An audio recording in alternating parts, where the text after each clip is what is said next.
Greetings to everyone.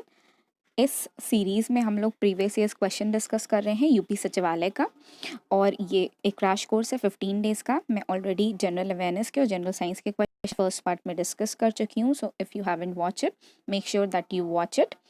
So today I will be discussing Hindi grammar. आज मैं हिंदी व्याकरण discuss करूँगी, और हिंदी व्याकरण में पहला प्रश्न जो है वो कृतज्ञ से। तो एक चीज़ मैं आपको और बता दूं कि यहाँ पे जो इस बार हिंदी ग्रामर का सिलेबस रखा गया है वो बहुत इजी सिलेबस है। तो ये तो प्रीवियस ईयर्स क्वेश्चन है, तो इसलिए मैं उठा रही हूँ। बाकी इस बार अलंकार, छंद और बहुत सारी चीज़ें आपकी नहीं आएंगी। तो इस बार सिर्फ विलोम, पर्यायवाची, तत्सम, तद्भव और ऐसे ही बहुत सिंपल सिंपल आ रहे हैं। तो जो इस बार मैं आपको बताने जा रही हूँ, जो 14 अगस्त 2016 में आया था, तो ज़रूरी नहीं है कि वो सारी चीज़ें यहाँ पे आएंगी। ये सिर्फ प्रीवियस क्वेश्चन पेपर है। ओके, तो पहला क्वेश्चन था कि कृतज्ञ का समानार्थी बताइए। तो कृतज्ञ का समानार्थी के लिए आपके पास क्या क्या था? उसमें क्रूर था, आभारी था, क्रोध था और कृतधन था। तो क्रूर, क्रोध और कृतधन ये सब तो एक एक सारे समानार्थी हो गए, लेकिन कृतज्ञ का समानार्थी क्या था? कृतज्ञ का समानार्थी था आभारी। कृतज्ञ का समानार्थी था आभारी। फिर नेक्स्ट क्वेश्चन जो हमारे सिलेबस से रिलेटेड है वो था कि श्वेत का आप विलोम बताइए। तो श्वेत का विलोम क्या होता है? श्वेत का विलोम श्याम होता है। और बाकी इसमें कोई ऐसे क्वेश्चन नहीं थे जो हमारे सिलेबस से रिलेटेड हो। बस इतने ही क्वेश्चन थे। सारंग का अनेकार्थी शब्द पूछा गया था। सारंग का अनेकार्थी शब्द कौन सा उसमें से नहीं है? तो सारंग का अगर हम लोग पर्यायवाची देखें तो सारंग का सिंह, भौरा, सर्प ये होता है, और वादक सारंग का समानार्थी शब्द नहीं होता है। तो ये पूछा गया था जो हमारे सिलेबस से रिलेटेड है। मैं सिर्फ उन्हीं को देख रही हूँ। जैसे 7 दिन के लिए पूछा गया था। 7 दिन के लिए एक वर्ड कौन सा बोला जाता है? तो सप्ताह बोला जाता है। ये वर्ड पूछा गया था। और अगर प्रत्यय की बात करें तो स्वाभाविक में कौन सा प्रत्यय लगा है? एक प्रत्यय लगा है। ऐसे क्वेश्चंस पूछे गए थे। तो हिंदी से भी बहुत आसान क्वेश्चंस थे। तो ये तो हो गया आपके हिंदी के क्वेश्चंस। अब हम लोग बात करते हैं रीजनिंग की। तो एक सीरीज़ दी हुई है 12, 24, 15, 30, 18, 36 और 22। तो इसमें पूछा गया है कि आपको नेक्स्ट नंबर बताना है क्या होगा। तो सबसे पहले आपको ढूंढना है कि ये कैसे आया है। तो जैसे कि आप देख रहे हैं 12 से लेके, मैं पेन चेंज कर देती हूँ, 12 से लेके 22 तक जब गया है तो ये ट्वाइस हुआ। फिर 15 से लेके 30 तक गया तब भी ये ट्वाइस हुआ। 18 से लेके 30 तक गया तब भी ये ट्वाइस हुआ। अब 22 से लेके नेक्स्ट जब जाएगा तब भी ये ट्वाइस होगा। तो आंसर क्या होना चाहिए इसका? 44 आंसर होना चाहिए। इसी तरह से नेक्स्ट क्वेश्चन क्या था कि 16, 10.66, 10 पॉइंट है ये, 0.66, 14.21, इसको मैं ठीक से बना देती हूँ, नीचे लिख देती हूँ, 14.21। उसके बाद है 28.42, 75.78, 75.78। और इसका नेक्स्ट बोला गया था। तो इसमें कई सारे ऑप्शंस थे और फॉर्मूले दिए हुए थे। तो आपको हर फॉर्मूले में रख के देखना पड़ेगा कि कौन से फॉर्मूले में ये फिट हो रहा है। मैं आपको फॉर्मूला बताती हूँ उसके लिए क्या क्या फॉर्मूला था। चाहे तो आप ये जो क्वेश्चन है अपनी कॉपी में लिख लीजिए, बिकॉज मैं अब इसे इरेज करने जा रही हूँ। अब मैं फॉर्मूला लिखने जा रही हूँ। डन। तो ये फॉर्मूला मेंशन है, और इस फॉर्मूले के अकॉर्डिंग पहला जो हमारा था 16, मतलब कि 16 को हमने क्या किया है? 2 से मल्टीप्लाई किया है और 3 से डिवाइड किया है। तो हमें आंसर क्या मिलेगा? 10.66। अब हम जब 10.66 को 4 से मल्टीप्लाई करेंगे और 3 से डिवाइड करेंगे तो हमें आंसर मिलेगा 14.21। फिर जब हम 14.21 को 6 से मल्टीप्लाई करके 3 से डिवाइड करेंगे तो हमें आंसर मिलेगा 28.42। और जब 28.42 को हम 8 से मल्टीप्लाई करके 3 से डिवाइड करेंगे तो हमें 75.78 मिलेगा। तो इसी तरह से जो हमारा ये इसमें फॉर्मूला पूछ रहा था आपसे कि इसका फॉर्मूला कौन सा लगेगा, तो ये फॉर्मूला आपका लग रहा है। तो अगर एक दो पहले और दूसरे भी आपके सही आ जाते हैं तो आप आगे बढ़ सकते हैं। ओके, तो इस टाइप के थोड़े से ट्रिकी क्वेश्चन आए थे रीजनिंग में, जिसके लिए आपको प्रैक्टिस करने की ज़रूरत है। नेक्स्ट क्वेश्चन देखते हैं।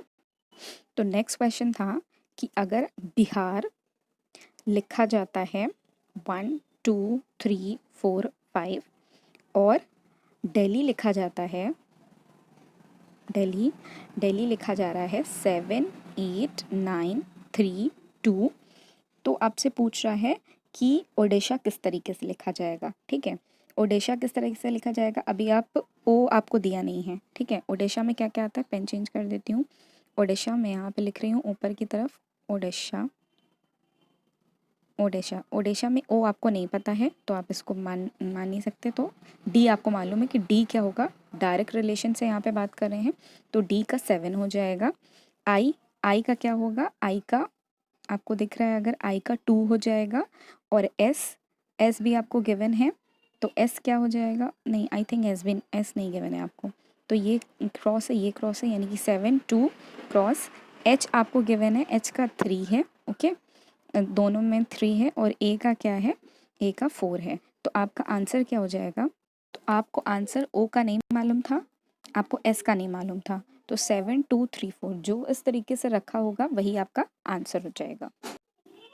नेक्स्ट क्वेश्चन था कि अगर 1 2 3 4 5 को 4 5 6 को अगर हम लोग लिखते हैं ऑक्सीजन, अगर इसको हम लोग ऑक्सीजन लिखते हैं। और फिर नेक्स्ट था कि अगर 8 9 4 1 6 को हम लोग लिखते हैं आर्गन, इसको अगर आर्गन लिखते हैं तो 7 9 5 1 6 को हम लोग क्या लिखेंगे, तो क्या लिखेंगे, डायरेक्ट रिलेशन देखने की कोशिश करते हैं। 7 तो किसी में नहीं आया है तो 7 हमको नहीं मालूम कि पहले नंबर पे क्या होगा। 9 आया है और 9 पे क्या है, 9 पे आर है, आपको एक आर मिल गया यहाँ पे। अब हमको ऑप्शन में देखना है तो कि ऑप्शन में क्या क्या था, ऑप्शन में ब्यूटेन था, फ्रियोन था, हीलियम था, एसिटिलीन था।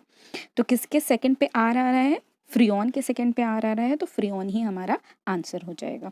तो इसी तरीके से आपको पूरा सॉल्व करने की ज़रूरत नहीं है, आप बस थोड़ा सा देख लीजिए किस में आपको आंसर मिल जाएगा और बस उतने में ही शुरू कर दीजिए और टिक करके चले आइए।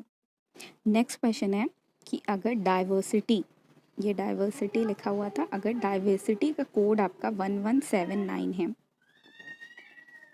तो यूनिटी का कोड क्या होगा, आपसे ये पूछा गया था कि यूनिटी का कोड क्या होगा। तो जैसा कि आप देख रहे हैं यहाँ पे डायरेक्ट 4 वर्ड लिखा हुआ है, यहाँ पे क्या लिखा हुआ है, 4 लिखा हुआ है, तो ये जाहिर है कि ये डायरेक्ट रिलेशन नहीं है इसका, यानी कि डी का 4 या ऐसा कुछ इसका रिलेशन नहीं है।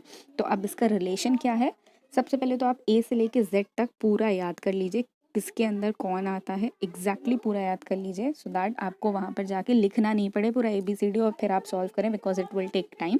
और आपके पास सिर्फ 2 आवर्स रहेंगे and you have to do 2 papers. और यूपी की सचिवालय की रीजनिंग अच्छी खासी कैलकुलेटिव आती है, so you have to practice yourself. तो सॉल्व करके देखते हैं। डी के साथ क्या आता है, 4 आता है, ओके। फिर उसके बाद आई के साथ, आई के लिए क्या आएगा, 9 आएगा, वी के लिए 22, ई के लिए 5, देन 18, फिर उसके बाद 19 9 20 और 25, ठीक है। ये आपका हो गया, ये डाइवर्सिटी के लिए हो गया। तो अब इसमें क्या रिलेशन है, हम लोग सबको ऐड करके देखते हैं। अब जब हम लोग इन सभी को ऐड करेंगे तो हमको क्या मिलेगा, 131 मिलेगा। और इसमें हैं कितने टर्म्स, 1 2 3 4 5 6 7 8 9, 9 टर्म्स है। तो हम इसको 9 से मल्टीप्लाई करेंगे और 9 से मल्टीप्लाई करने के बाद हमें 1179 एग्जैक्टली मिल जा रहा है, ओके। तो ये हमें फॉर्मूला मिल गया कि हमें सारे जो आपके अल्फ़ाबेट्स हैं उनके इक्विवेलेंट नंबर्स को ऐड करना है and then we have to divide by the number of alphabets. तो यूनिटी का देख लेते हैं, 21 प्लस 14 प्लस 9 प्लस 20 प्लस 25। अब ये कितने के इक्विवेलेंट आएगा, ये 89 के इक्विवेलेंट आएगा। और इसमें मल्टीप्लाई बाय 5 करेंगे क्योंकि यहाँ पे 5 लेटर्स हैं, 5 अल्फ़ाबेट्स हैं, इसको करेंगे तो हमें क्या मिलेगा, हमें मिलेगा 445, 445। सो इस वीडियो में सिर्फ इतना ही, आगे मैं कंटिन्यू करूँगी नेक्स्ट वीडियो में। If you like this video consider it liking and giving it a thumbs up and subscribe to my channel, share it with your friends and अच्छे से पढ़ाई करो एंड इंशाल्लाह यू विल बी सिलेक्टेड।